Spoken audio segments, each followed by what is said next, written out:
Hello నమస్తే. పార్లమెంట్లో జరిగిన ఒక హైడ్రామా ఏందంటే నిషికాంత్ దూబే పెద్ద హైడ్రామా జరిగింది. రాహుల్ గాంధీ అనేటువంటి ఒక అపోజిషన్ నాయకుడు నేషనల్ సెక్యూరిటీ గురించి మాట్లాడుతుంటే he's talking about the national security, దేశ యొక్క భద్రత గురించి, చైనా ఇష్యూస్ గురించి మాట్లాడుతుంటే ప్రతిసారి వీళ్ళు నెహ్రూ గురించి, ఇందిరాగాంధీ గురించి అన్నీ వీళ్ళు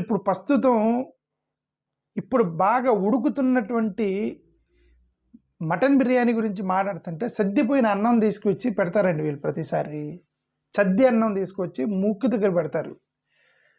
ఓకే, రాహుల్ గాంధీ అనే వ్యక్తి రీసెంట్గా జరిగినటువంటి చైనా దగ్గర గొడవ గురించి ఒక పుస్తకంలో రాస్తే, ఆ పుస్తకంలో తీసుకెళ్ళి ఒక అతను మ్యాగజైన్లో రాస్తే దాని మీద ఎందుకు రాశారు, మీరు ఆర్మీకి ఇలా చెయ్యండి అని పొలిటికల్ డెసిషన్ చెప్పకుండా మీకు ఏది నచ్చితే అది చెయ్యండి అని చెప్పారు, డెసిషన్ చెప్పలేకపోయారు అని చెప్పి ఇతను ఒక పుస్తకంలో చదివి అది వినిపిస్తుంటే ఈ నిషికాంత్ దూబే అనే అతను నెహ్రూ మీద ఎన్ని కోటి సెంటర్లో పుస్తకాలు రాస్తారు కదా, కోటి సెంటర్లో చాలా పుస్తకాలు రాస్తారు కదా, 30 రోజుల్లో ఇంగ్లీష్ నేర్చుకోవటం ఎలాగా, అమ్మాయిని ప్రేమించడం ఎలాగా, ఇట్లా కొన్ని పుస్తకాలు రాస్తారు. ఎవరింటి వాళ్ళు రాసి పుస్తకాలు రాస్తారు కదా, ఆ పుస్తకాలన్నీ తీసుకొచ్చి ఇదిగో నువ్వు ఒక అన్వెరిఫైడ్ ఆర్టికల్ గురించి నువ్వు మాట్లాడుతున్నావు,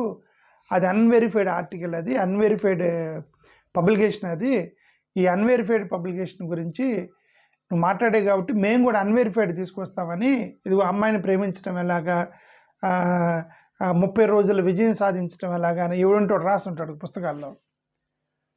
ఆ పుస్తకాలు ఈ నిషికాంత్ దూబే అని అతని పుస్తకాలు మొత్తం తీసుకొచ్చి ఇదిగో నెహ్రూ ఈ అక్రమ సంబంధాలు ఉన్నాయి, నెహ్రూకి వాళ్ళకి ఇదిగో బ్రిటిష్ వాళ్ళతో ఈ సంబంధం, ఎవరెవరో చాలా కథనాలు రాశారు కదండి. ఆ పుస్తకాలన్నీ తీసుకొచ్చి చదవడం మొదలెట్టండి ఆయన పార్లమెంట్లో, నిషికాంత్ దూబే. ఏమంటే కొద్దిగా పార్లమెంట్ అనుకున్నారా ఏమనుకున్నారు నాకైతే అర్థం కాదు. ఓకే, పోనీ అక్కడికి వచ్చి ఏం మాట్లాడుతున్నాడు, ఇప్పుడు వాళ్ళు చాలా కథలు రాసుకున్నారు కదా, ఏడుంటే వాళ్ళ పుస్తకాలు రాసి పబ్లిష్ చేసుకున్నారు. ఏమని, గద్దారి, మక్కారి, భ్రష్టాచారి, అయ్యాషి, ఏదో మరి హిందీలో బిట్రేయల్, డిసీటర్, కరప్టర్, డెబాకరీ, ఇట్లాంటి పదాలతోటి వాళ్ళు పుస్తకాలు రాసుకున్నారు. వాళ్ళు పుస్తకాలు రాసుకున్నారు. ఓకే, వాళ్ళు రాసుకున్న పుస్తకం తీసుకొచ్చి పార్లమెంట్లో చదవటం మొదలెట్టాడు. ఎందుకు, రాహుల్ గాంధీ నేషనల్ సెక్యూరిటీ గురించి మాట్లాడుతున్నాడని. సో అదే జరిగింది. 100 పుస్తకాలు, మొత్తానికి 100 పుస్తకాలు తీసుకొచ్చి టేబుల్ మీద పెట్టినట్టు, ఇది ఎన్ని 100 పుస్తకాలు నెహ్రూ మీద రాశారని కోటి సెంటర్లు కొనుక్కొచ్చి రాశాడండి అతను, నిషికాంత్ దూబే అతను. ఓకే, ఏందో మరి వీళ్ళు దేశం మీద సీరియస్ డిస్కషన్ చేస్తుంటే ఇవన్నీ చేస్తున్నారు. ఓకే, ఇప్పుడు ఎందుకు ఏమైంది, అక్కడ ఎంపీలకి కోపం వచ్చింది, కాంగ్రెస్ ఎంపీలు కోపం వచ్చింది, వచ్చి డైరెక్ట్గా స్పీకర్ ఆఫీస్కి వెళ్ళారు. స్పీకర్ ఆఫీస్లోకి వెళ్ళి స్పీకర్ దగ్గర గొడవ పెట్టుకున్నారు. స్పీకర్ రూమ్లో అక్కడ ఉన్నటువంటి ఎంపీలు మొత్తం వెళ్ళి, అపోజిషన్ నాయకులు మొత్తం వెళ్ళి, ఎవరండి అతను నెహ్రూ మీద తీసుకొచ్చేసి భ్రష్టాచారి, దుర్మార్గుడు, దుష్టుడు అని చెప్పేసి ఎక్కడ కూడా రాసుకున్న పుస్తకాలు మొత్తం పార్లమెంట్లో తీసుకొచ్చి ఆయన నేషనల్ సెక్యూరిటీ గురించి మాట్లాడుతుంటే, ప్రైమ్ మినిస్టర్ ఎందుకు చెప్పాడని ఇప్పుడున్న సిట్టింగ్ ప్రైమ్ మినిస్టర్ గురించి మాట్లాడుతుంటే 50 సంవత్సరాలు 60 70 సంవత్సరాల క్రితం నెహ్రూ గురించి ఇవన్నీ తీసుకొచ్చి మాట్లాడతారని ఓం బిర్లా ఛాంబర్కి వెళ్ళి, ఓం బిర్లా ఆఫీస్లోకి వెళ్ళి అక్కడ ధర్నాకు దిగారు వీళ్ళు ఎంపీలు మొత్తం. మోరోవర్ అక్కడ కొంతమంది ప్రైమ్ మినిస్టర్ చైర్ దగ్గరికి వెళ్ళారు. చైర్ దగ్గరికి వెళ్ళి ఒక స్లోగాన్ పెట్టుకున్నారు, మీ ఇష్టం వచ్చింది చేసుకోండి అని స్లోగాన్ పెట్టుకొని ఒక ప్లకార్డ్ పెట్టుకున్నారు. అంటే ఏంటి, మీ ఇష్టం వచ్చింది చేయండి అని అంటే అర్థం ఏంటి, ప్లకార్డ్ మీ ఇష్టం వచ్చింది చేయండి అని అంటే అర్థం ఏంటి, 8 మందిని సస్పెండ్ చేశారు already.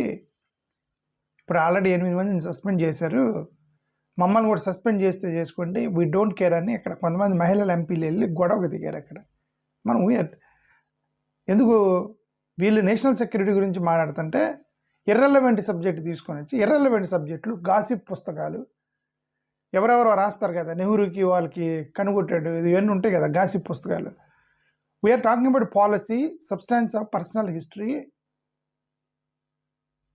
We are talking about policy, they talking about personal history. మన దేశం గురించి మాట్లాడుతుంటే వ్యక్తిగత విషయాలు మొత్తం తీసుకొచ్చి వాళ్ళు పుస్తకాలు బయట పెట్టి నెహ్రూ గురించి మాట్లాడుతున్నారు. పర్సనల్ అటాక్ చేస్తున్నారు. మనం పాలసీ డిబేట్ చేస్తుంటే వాళ్ళు పర్సనల్ అటాక్ చేస్తున్నారు. మంది నేషనలిజం గురించి మాట్లాడుతుంటే సెన్సేషనలిజం గురించి వాళ్ళు మాట్లాడుతున్నారు. ఆపర్చునిటీసు, ఫెయిర్నెస్, జస్టిసు వీటి గురించి మాట్లాడుతుంటే వాళ్ళు నెహ్రూ అదన్నాడు ఇదన్నాడు అని చెప్పేసి మాట్లాడుతున్నారు. మనం గౌరవం గురించి మాట్లాడుతుంటే నెహ్రూని అగౌరవపరచడానికే వాళ్ళు మెయిన్ ఎజెండా పెట్టుకొని చేస్తున్నారు. అక్కడ నేషనల్ సెక్యూరిటీ డిబేట్లకి దీనికి తేడా లేదా? ఫ్రస్ట్రేషన్, ఇంటర్ప్రిటేషన్ ఏంటి అవి తీసుకొచ్చి ఏదో చేస్తున్నారు. ఓకే, సరే, అది దూబే చేసినటువంటి విషయం. ఇంకొకటి, మహిళా ఎంపీలు అక్కడ ఒక ప్లకార్డ్ పెట్టుకున్నారు. ఆ ప్లకార్డ్లో ఏమని ఉంది?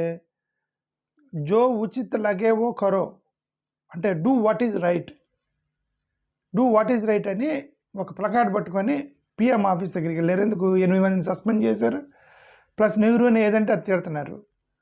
రాహుల్ గాంధీ మాట్లాడుతుంది ఆర్మీ చీఫ్ ఎంఎం నరవానే రాసినటువంటి పుస్తకం గురించి. ఆయన నిన్న కూడా ఆ పుస్తకం తీసుకొచ్చి నేను చూపించకూడదు, ఇది అన్పబ్లిష్డ్ అని చెప్పి ఈ పుస్తకంలో ఉన్నది భయం ఎందుకు అన్నారు. ప్రియాంక గాంధీ అంది భయం ఎందుకు నరేంద్ర మోడీకి మేమంటే. రాహుల్ గాంధీ అన్నాడు భయం ఎందుకు, మేము ఎందుకు పారిపోతున్నాడు ఎందుకు నా ప్రధానమంత్రి నరేంద్ర మోడీ గారు అని. ఇలా అపోజిషన్ వాళ్ళు తగిలారు నిన్న. జో కరో ఉచిత్ కరో ఏదో ప్లకార్డులు పట్టుకొని పోయి అక్కడ గొడవ చేశారు వాళ్ళకి సంబంధించి. ఈ మధ్యలో ఇంకో కాంట్రవర్సీ వచ్చింది, అదే బిట్టు కాంట్రవర్సీ. ఈ బిట్టు అంటే ఈయన గతంలో కాంగ్రెస్లో ఉండేవాడు. 2024 ఎన్నికల ముందు బీజేపీలోకి వెళ్ళిపోయాడు. లాస్ట్ మూమెంట్లో రాహుల్ గాంధీని మోసం చేసి బీజేపీకి వెళ్ళాడట అతను. రాహుల్ గాంధీకి నిన్న పార్లమెంట్లో ఎదురొచ్చాడు అతను. పార్లమెంట్లో ఎదురొస్తే షేక్ హ్యాండ్ ఇచ్చాడు. రాహుల్ గాంధీ షేక్ హ్యాండ్ ఇచ్చి నువ్వు నన్ను మోసం చేసిపోయావు, నువ్వు ద్రోహివి అన్నట్టుగా అన్నాడు. బిట్టు యువర్ ట్రైటర్ ఫ్రెండ్ అన్నాడు. యువర్ మై ఫ్రెండ్ అన్నాడు కదా. రాహుల్ గాంధీ ఏమన్నాడు? అసలు అపోజిషన్ వాళ్ళతో మాట్లాడటమే ఎక్కువ. అతనికి అదేం పెట్టుకోడు, లోపల ఏం పెట్టుకోకుండా అతను షేక్ హ్యాండ్ ఇచ్చాడు. కాంగ్రెస్ నుంచి మారిపోయి బీజేపీలోకి చేరినటువంటి ఒక వ్యక్తి షేక్ హ్యాండ్ ఇచ్చి యువర్ మై ట్రైటర్ అన్నాడు. నువ్వు నా ద్రోహం చేసిపోయినటువంటి ఒక ద్రోహ స్నేహితుడివే ఏదో అన్నాడు రాహుల్ గాంధీ. దాని మీద తగిలారు మళ్ళా. ట్రైటర్ అంటావా, పార్టీ మారాడని చెప్పి తిడతావా వాళ్ళని, బిట్టుని అని చెప్పేసి వీళ్ళు గొడవకు లేశారు.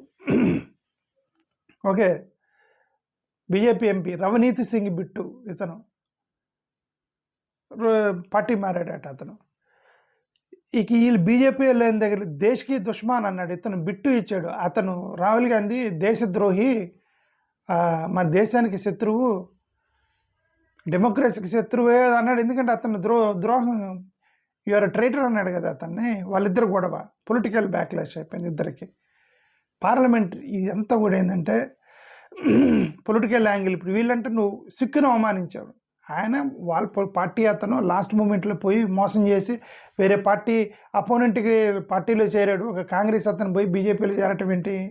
కాంగ్రెస్ ఐడియాలజీ ఏంటి, బీజేపీ ఐడియాలజీ ఏంటి? వీళ్ళు పోయి కానీ ఐడియాలజీ తెలియదు. మొత్తం వ్యాపారస్తులు డబ్బుల కోసం చేసేటువంటి వాళ్ళు మొత్తం. ఓకే, వీళ్ళందరూ వెళ్ళి ఐడియాలజీ ఏం లేదు, పోయి భారతీయ జనతా పార్టీ చేరారు. కాంగ్రెస్ వాళ్ళు మొత్తం పోయి అతను అన్నాడు నువ్వు ద్రోహం చేసావు నా ఐడియాలజీకి అన్నాడు. యువర్ ట్రైటర్ అన్నాడు. షేక్ హ్యాండ్ ఇచ్చాడు. పోయి నువ్వు సిక్కును అవమానించేది. అతను ఓల్డ్ పార్టీ కార్యకర్త, గతంలో అతను మాజీ పార్టీ కార్యకర్త గురించి అతను మాట్లాడుకున్నాడు. వీళ్ళు చేసే గొడవ చూడండి. ఓకే, సరే, ఎనివే ఇది నిన్న పార్లమెంట్లో జరిగిన కాంట్రవర్సీలు. Bittu controversy plus placard controversy plus పుస్తకాలు, అదే కోటి సెంటర్లో దొరికిన పుస్తకాలు మొత్తం తీసుకెళ్ళి నిషికాంత్ దూబే గారు తీసుకెళ్లారు కదా, అవన్నీ వాటి కాంట్రవర్సీ అనమాట ఇది. థ్యాంక్ యూ, నమస్కారం.